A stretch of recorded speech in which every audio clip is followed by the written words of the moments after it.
ನಿಮಗೆ ನೆನ್ನೆ ಹೇಳಿದೆ ನನ್ನ ಫಸ್ಟ್ ಫಿಶ್ಶು ನಮ್ಮ ಅಮ್ಮಗೆ ಅಂತ. ನಾನು ನಮ್ಮ ಅಮ್ಮಗೆ ವಿಶ್ ಮಾಡಿದೆ. ನೀವು ಯಾರಿಗೆ ಮಾಡಿದ್ರಿ? ಇವತ್ತಿನ ವೆದರಲ್ಲಿ ಎದ್ದಾಡಬೇಕು ಅಂತಲೇ ಅನ್ನಿಸ್ತಿರ್ಲಿಲ್ಲ, ಆದರೂ ಎದ್ದು ಹೊರಟೆ. ನಮ್ಮ ಕಾಲೇಜಲ್ಲಿ ವುಮೆನ್ಸ್ ಡೇ ಪ್ರಯುಕ್ತ ರಂಗೋಲಿ ಕಾಂಪಿಟೇಷನ್ ಇತ್ತು, ಹಂಗಾಗಿ ನಾನು ಅದಕ್ಕೆ ಕಾಂಪೀಟ್ ಮಾಡಿದೆ. ನೋಡಿ ಗೈಸ್, ನಮ್ಮ ಬ್ಲಾಗರ್ ಏನು ಮಾಡ್ತಾಳೆ ಇವತ್ತು. ಸಾಕಾ ನೋಡಿ, ನಮ್ಮ ಬ್ಲಾಗರ್ ಇವತ್ತು ಫುಲ್ ಬಿಸಿ. ರಂಗೋಲಿ ಬಿಡಿಸ್ತಾರೆ. ಇದೇ ರಂಗೋಲಿನೇ ಬೆಳಗ್ಗೆ ಎದ್ದವ್ರ ಮನೆ ಬಾಗಿಲು ಬಿಡಿಸ್ತಿದ್ರೆ ನಾನು ರಂಗೋಲಿ ಬಿಡಿಸ್ದೆ ನನ್ನ ಫ್ರೆಂಡ್ಸ್ ಜೊತೆ ಸೇರಿಕೊಂಡು.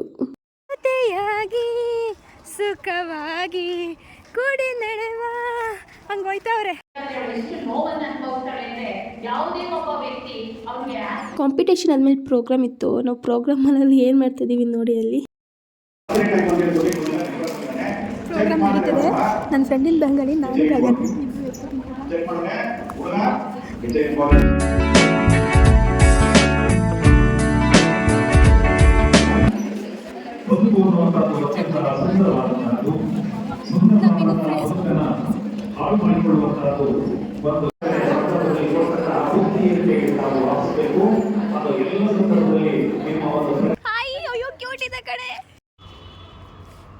ನಮ್ಮ ಕಾಲೇಜಲ್ಲಿ ಈ ಸರಿ ತುಂಬ ಜನ ಕಾಂಪೀಟ್ ಮಾಡಿದರು ರಂಗೋಲಿ ಕಾಂಪಿಟೇಷನ್ಗೆ.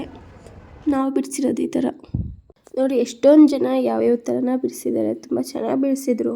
ಪ್ರೋಗ್ರಾಮ್ ಮುಗಿಸ್ಕೊಂಡು ಎಲ್ಲರೂ ಹೆಂಗೆ ರಂಗೋಲಿ ಹಾಕಿದ್ದಾರೆ, ಯಾವ ಡಿಸೈನಲ್ಲಿ ಹಾಕಿದ್ದಾರೆ ಅಂತ ಒಂದು ರೌಂಡ್ ತಿರುಗಾಡ್ಕೊಂಡು ರಂಗೋಲಿ ನೋಡಿ ಬಂದ್ವಿ. ಇದ್ರಕ್ಕಿಂತ ಚೆನ್ನಾಗಿದೆ, ಅದ್ರಕ್ಕಿಂತ ಇದು ಚೆನ್ನಾಗಿದೆ ಅಂತ ಮಾತಾಡ್ಕೊಂಡು ಬಂದ್ಬಿಟ್ಟೆ. ಇದನ್ನೆಲ್ಲ ಮುಗಿಸ್ಕೊಂಡು ಡೈರೆಕ್ಟ್ ಮನೆಗೆ ಬಂದೆ ನಾನು. Thank you so much for watching my video. Love you all. Bye. ಮತ್ತೆ ಸಿಗುವ.